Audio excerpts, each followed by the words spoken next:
Isso diz aquele que tem na sua destra as 7 estrelas, que anda no meio dos 7 castiçais de ouro.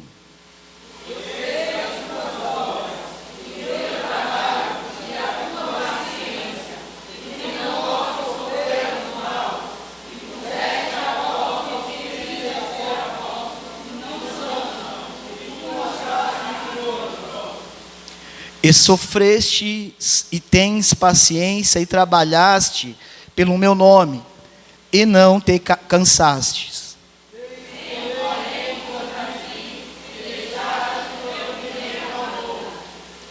Lembra-te, pois, de onde caíste e arrepende-te, e pratica as primeiras obras. Quando não, brevemente a ti virei, e tirarei do seu lugar o teu castiçal, se não te arrependeres.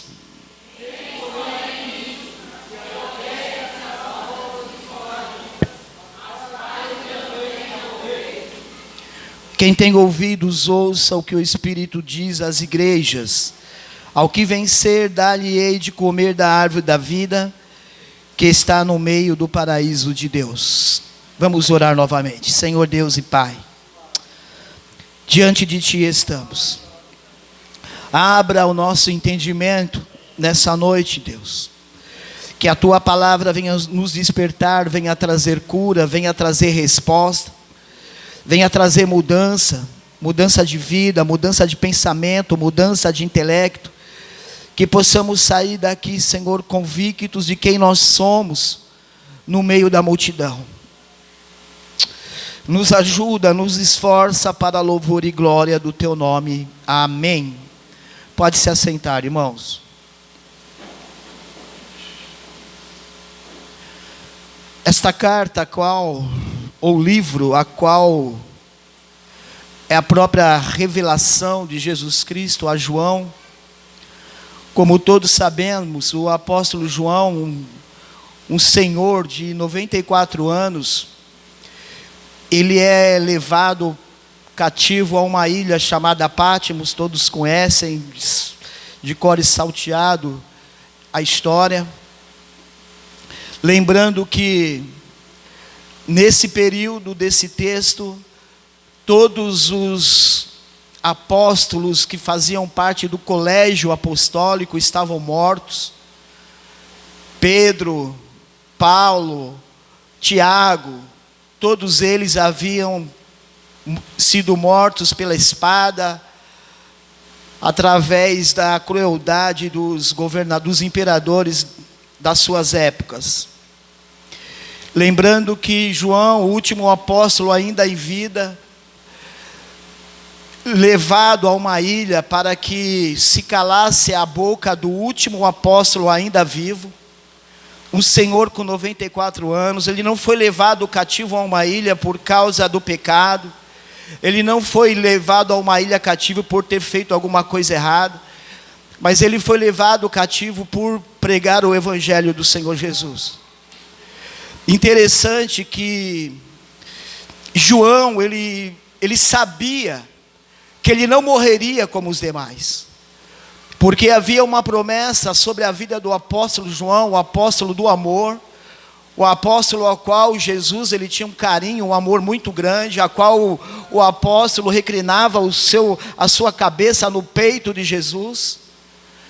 Ele sabia que ele não morreria como os demais. Eu quero abrir um parênteses aqui, irmãos, antes de iniciar o texto, que Jesus ele sabe tudo sobre a sua vida e a minha vida. Ele sabe tudo a nosso respeito. Tudo que tinha que ser profetizado acerca da sua vida já foi profetizado, já foi falado. Quando foi profetizado acerca de você, que através do louvor dos seus lábios, correntes se quebrariam, vidas seriam libertas, você acredite que isto vai se cumprir na sua vida. Porque às vezes a gente espiritualiza muito as coisas. Quando a gente vai louvar, Senhor me usa. Ei, o Senhor já falou que vai te usar. O Senhor falou que através da pregação da sua palavra, demônios se manifestariam, almas se converteriam. Então não precisa você espiritualizar, apenas creia, pregue, louve e ensine. O que tem que ser feito, o que Deus falou que faria, Ele vai fazer através da sua vida. Agora depende de você, da posição em que você está. E que posição você está se colocando? Quem é você no meio da multidão? João, ele sabia que ele não morreria como os demais, que ele morreria de uma morte natural. Às vezes, meu irmão, Deus ele vai nos levar para uma caverna, para uma ilha deserta, para revelar a nós coisas inexplicáveis. Porque o que Deus nos revela é inexplicável, é para você, é para mim, é para a igreja do Senhor. E João, ele sabia que ele não morreria naquela ilha. E naquela ilha desértica, naquela ilha úmida, naquela ilha cheia de animais, de bestas feras, Jesus ele dá uma revelação a João, de coisas que iriam acontecer. Agora ele fala: olha João, você escreve o que eu vou lhe dizer, o que eu vou te revelar, e envia as 7 igrejas da Ásia. E envia essa carta às lideranças da igreja da Ásia. Primeiro ao pastor. E o pastor estará encarregado de revelar à igreja e a toda a liderança. E essa carta é a primeira carta revelada por Jesus Cristo através de João. Ele vai iniciar a carta, escreve ao anjo da igreja, ao pastor da igreja de Éfeso. Isso diz aquele que tem na sua destra, na sua mão direita, as 7 estrelas, e que anda no meio dos 7 castiçais de ouro. Ao anjo da igreja, ao pastor da igreja. As 7 estrelas são as lideranças e a igreja das 7 da Ásia. E os 7 castiçais são as 7 igrejas da Ásia. Para todas ele vai dizer: eu conheço as tuas obras. Para todas ele vai dizer: quem tem ouvidos ouça. E para todas ele vai dizer: ao que vencer.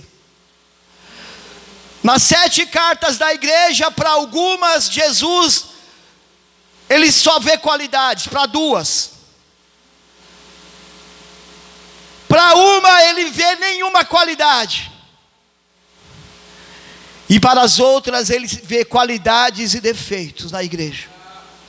Eu conheço as tuas obras.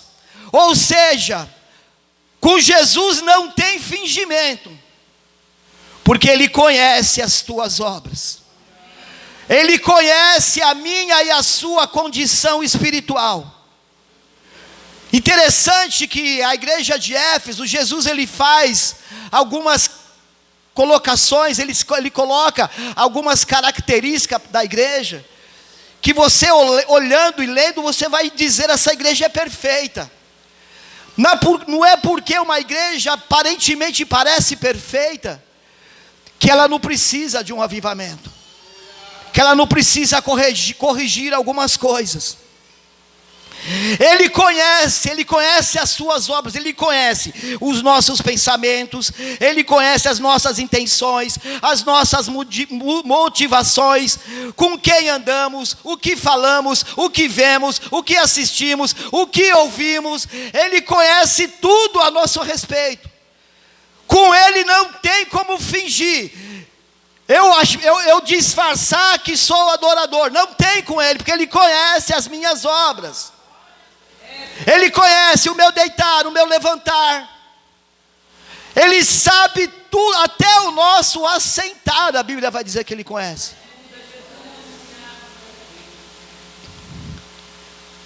E Ele fala agora, Ele começa a falar no versículo 2, Ele continua dizendo: eu conheço as suas obras. Quem você é, onde você mora, o seu endereço, com quem você anda, o que você pensa. Eu sondo você. Eu sei as suas motivações. Eu sei com quem você anda, com quem você fala, o que você vê, o que você ouve. Eu sei tudo sobre você. Aí ele começa a falar algumas características de marcas presentes nessa igreja. Ele vai dizer: eu conheço as tuas obras, eu conheço o teu trabalho. Uma igreja que trabalhava para o reino, uma igreja que trabalhava para o Senhor, uma igreja que era paciente, tinha bom ânimo, uma igreja que não pode sofrer os maus, ou seja, uma igreja que não tolerava pessoas erradas, uma igreja que não tolerava fofoca, uma igreja que brigava, que lutava, que trabalhava para o reino de Deus, paciente, longânima, um ânimo longo, tinha paciência com os novos convertidos, tinha paciência com os adolescentes, com a juventude, tinha paciência os irmãos uns com os outros, e ele revela: eu conheço que vocês são assim, eu conheço o trabalho de vocês, que vocês não podem sofrer maus, que vocês não suportam, vocês não aceitam influência de pessoas erradas, vocês não aceitam influência de obreiros corruptos, vocês não aceitam pessoas presunçosas. Sabe o que é presunçoso? Aquelas pessoas que têm uma ideia e não volta atrás, não é flexível, tem uma visão até distorcida do evangelho, mas sabe essas polêmicas que nós vemos por aí, aonde debatem sobre Bíblia, mas na verdade não chegam a conclusão nenhuma, são pessoas presunçosas. O plano de salvação que é bom, ninguém explica, mas a minha ideia eu defendo, eu brigo por ela, eu morro por ela. E essa igreja não aceitava esse tipo de pessoas, esse tipo de obreiros. Olhando com nossos olhos, a gente vai achar: essa igreja é perfeita, eu quero congregar nessa igreja.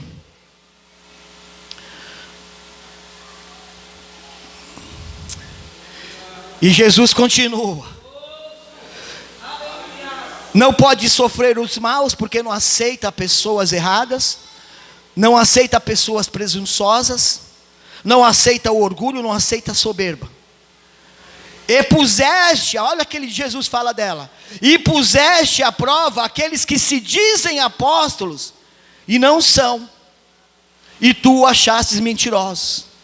Sabe aqueles pregadores que sobem no altar e distorcem totalmente o evangelho, que pregam heresias, que pregam aquilo que não é bíblico?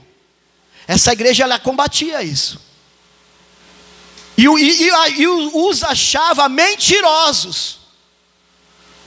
E Jesus continua: além de vocês acharem eles mentirosos, vocês põem à prova os falsos apóstolos, que pregavam o evangelho distorcido, impuro e alterado. Olha o potencial dessa igreja. O que difere a mentira da verdade é a palavra de Deus. Se tudo que a gente ouvir, a gente ser que nem os crentes de Bereia, que analisavam o que estava sendo pregados, a gente não errava tanto. O problema é que muitos altares se enchem de heresias, e a gente começa a ouvi-los.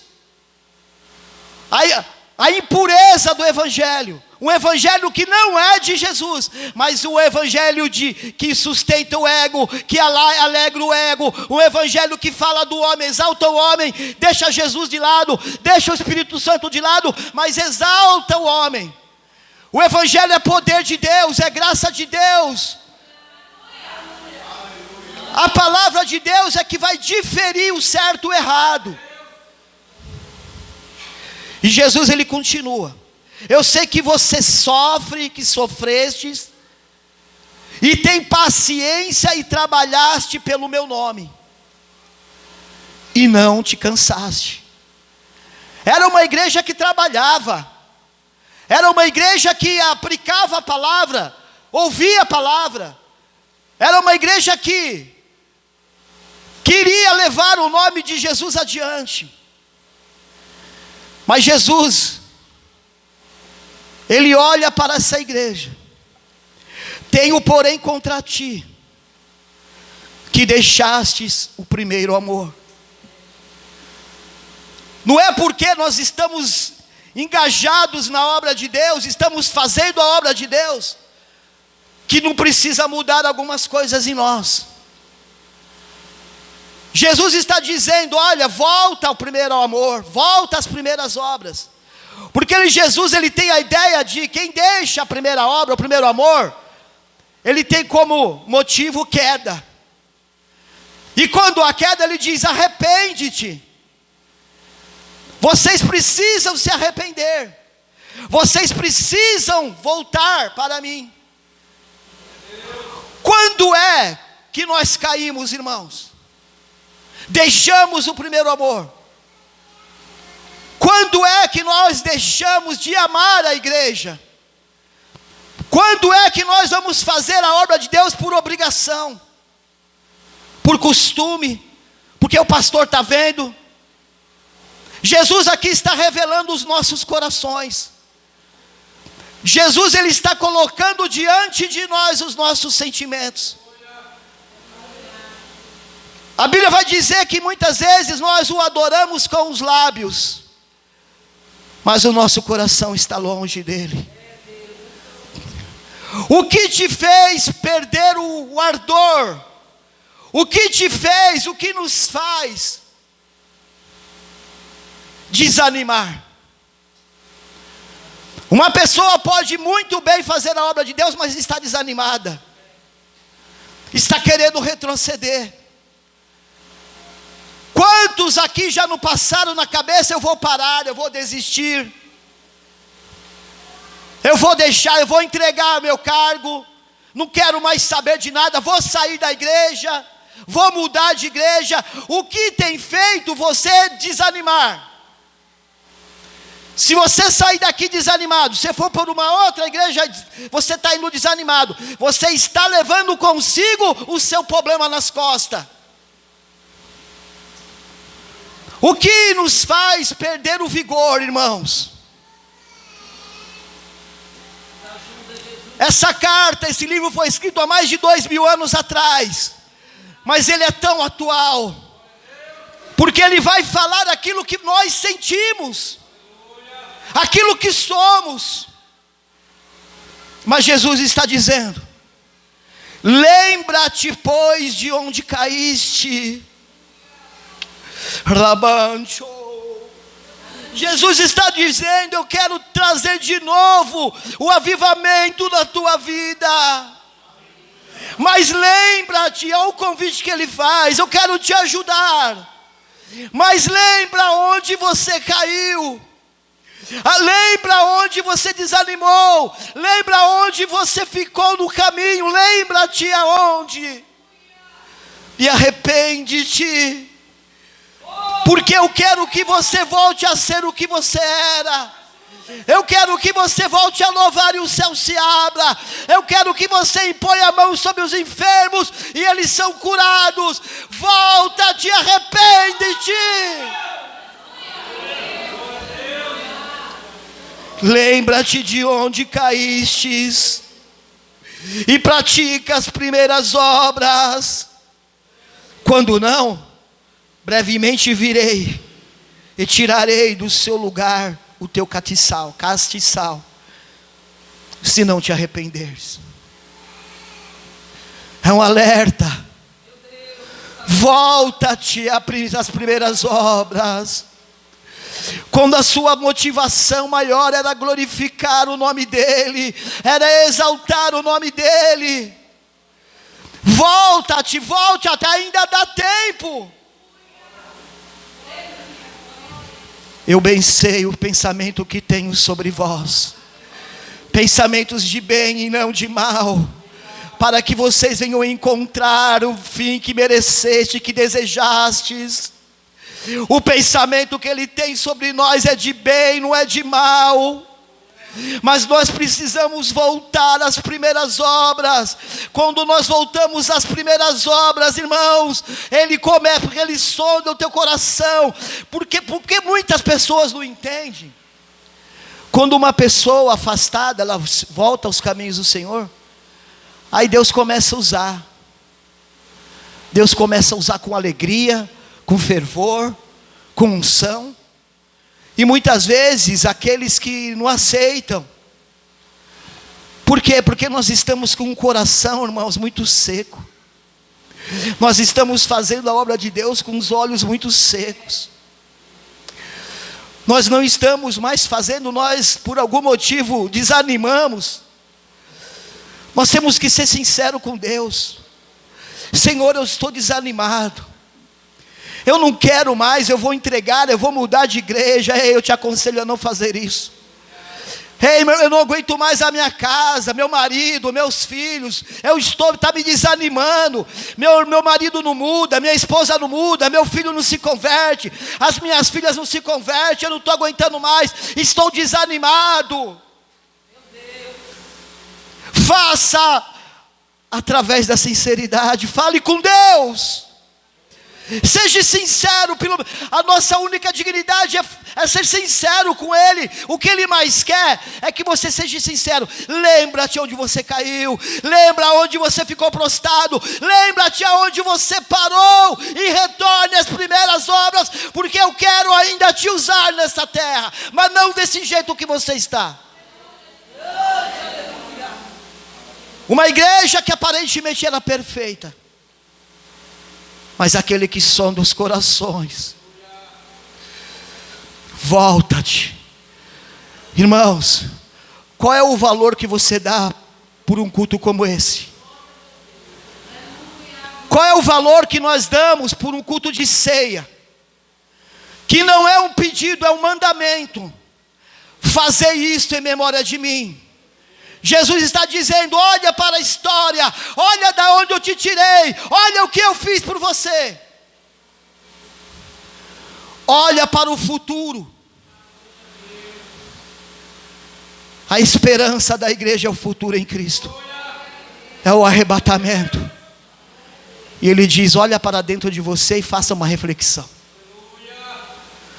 Muitos deixam de ceiar porque brigou em casa, brigou com o cachorro, brigou com o passarinho. Não vou cear. Quando a Bíblia vai falar para nós olharmos para dentro de nós, até o ato cerimonial, até você participar do culto litúrgico, depois você participar ao comer o pão, o que a Bíblia vai dizer? O que a Bíblia diz? Faça uma reflexão e não coma. É isso que diz? Olhe para dentro de você e não coma. É isso? O que ela diz? Faça uma reflexão e coma. Porque os que agem dessa forma estão discernindo o corpo de Jesus. No período da liturgia, até você comer a ceia, participar do suco e do pão, é o período de arrependimento, é o período de reflexão. Ah, eu não vou participar porque eu briguei com meu marido. Irmão, você não vai participar e você vai continuar no erro. Você continua no erro, porque a Bíblia fala na hora, você precisa se consertar com teu irmão. O período entre a liturgia e tomar, é o período de arrependimento. Se você está aqui nessas condições hoje, se arrependa e tome. Não é se arrependa e não tome a ceia. Porque se você não discernir o porquê que você está fazendo aquilo, por que você está fazendo isso?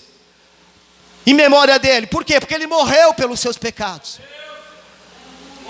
Não foi o sangue do teu marido, nem do teu cônjuge, não foi o sangue do teu filho, não foi o meu sangue, mas foi o sangue dele. Você está aqui porque você reconheceu, discerniu que ele morreu pelos seus pecados. Se você não fizer isso, meu irmão, ter esse discernimento, você está cuspindo na cara de Jesus. Sabe o que você está falando para ele? Que o sacrifício dele não valeu de nada. Vá, faça a reflexão, se arrependa e tome a ceia. E Jesus ele continua: o que tirou o teu vigor? O que tirou o teu ânimo? O que te entristeceu? O que deixou? O que fez você deixar o primeiro amor? Reflitam vocês com vocês mesmos. Eu fiz a minha já. Ou você acha que eu sou um super-herói, um super pastor, que não me desanimo, que não fico triste, que não choro? Eu também desanimo. Você acha que às vezes fala: oh, Senhor, me leva de volta? Eu sou assim também, sou sincero em dizer. Mas eu falo: Senhor, que não cumpra a minha vontade, mas sim a tua vontade. Porque se a tua vontade não prevalecer na minha vida, Senhor, então não sei o que eu estou fazendo aqui. Reflita, irmão, o que tem parado você? O que tem te esfriado? Quem é? São pessoas. Porque a gente tem um costume, quando a gente desanima, a gente sempre achar um culpado. A gente quer achar culpados para o nosso desânimo. A gente quer achar culpados para justificar porque eu parei. A Bíblia diz: vós justificais aquilo que quereis ser diante dos homens, mas aquilo que vocês justificai a ser diante dos homens é abominação para mim. E ele diz: arrepende-te. É arrepender. Não é culpar pastor, não é culpar liderança, é se arrepender. A Bíblia fala o quê? Que independente de quem errou comigo, eu também errei, eu me magoei, eu me feri, eu também preciso me arrepender. Para quê? Para que o Espírito Santo ensine vida em mim, ânimo em mim. Mas ele tem uma coisa boa. Tens, porém, isto, que odeias as obras dos nicolaítas, a quais eu também odeio. Jesus, ele fala as características da igreja, ele expõe o defeito da igreja, mas ele vai falar também: olha, eu tenho a seu favor, que você aborrece a obra dos nicolaítas, assim também como eu aborreço. Vamos entender isso aqui. O que ele está dizendo aqui? Ele está dizendo, existia na época da igreja primitiva, um diácono chamado Nicolau. Era um homem cheio do Espírito Santo, um homem de Deus. Mas Nicolau, no momento da história, ele começa a pregar um evangelho meio estranho. E aquilo virou uma heresia. E tinha algumas pessoas que começaram a seguir Nicolau, que achavam: olha, o que Nicolau está falando tem fundamento. Olha só que Nicolau, ele tinha os seguidores de Nicolau, da igreja primitiva, que se tornou um herege. Atos 6 fala sobre isso, depois vocês leem lá. Eu até escrevi aqui para mim não perder. Nicolau, ele tinha, no seu coração, ele pregava isso, que a impureza do corpo humano não interferiria na vida espiritual do crente. Que o crente, ele poderia ter uma vida impura, que isso não ia alterar, afetar o seu relacionamento com Deus. Ele falava para os jovens que poderia ter uma vida sexual desenfreada. Ele falava que o homem poderia ter mais mulheres, que poderia ter sexo fora do casamento. E Jesus, ele odiava esse tipo de pregação, de um homem que um dia foi servo de Deus, e agora ele estava pregando que concordava com o lesbianismo, concordava com o homossexualismo. Não, pode, isso aí não vai alterar a minha espiritualidade, não. E Deus, ele fala: seja santo porque eu sou santo. Deus, ele fez o homem e mulher, Adão e Eva, não foi Adão e Ivo. E Nicolau, ele pregava isso, que podia viver uma vida liberada, jovens podiam fazer amor antes do casamento, fiquem tranquilos. E eu tenho isso a seu favor, a igreja de Éfeso, que da mesma forma que vocês combate os nicolaítas com essa heresia, com esse herege, eu também odeio a eles. E aos que vencerem, herdarão todas as coisas. Amém, irmãos? Muitas vezes a gente tem que fazer um check-up. Não é porque eu estou na frente de um trabalho que eu não preciso melhorar. Não é porque eu estou na obra de Deus, fazendo a obra de Deus, estamos na sonoplastia, no departamento musical, qualquer departamento que tiver, obreiros, que a gente não precisa ver alguns conceitos. Às vezes nós estamos na frente de trabalhos, fazendo a obra sem amor, por obrigação. E Jesus, Ele está dizendo nessa noite: eu quero mudar esse quadro da tua vida, mas arrepende-te, lembre-te aonde você desanimou, aonde você caiu, e volta, porque senão eu vou tirar você, eu vou roubar o seu catiçal. Que Deus abençoe. Vamos nos colocar de pé, irmãos? Vamos nos colocar de pé, vamos fazer a segunda parte. Pastor Fernando, lave as mãos, os obreiros.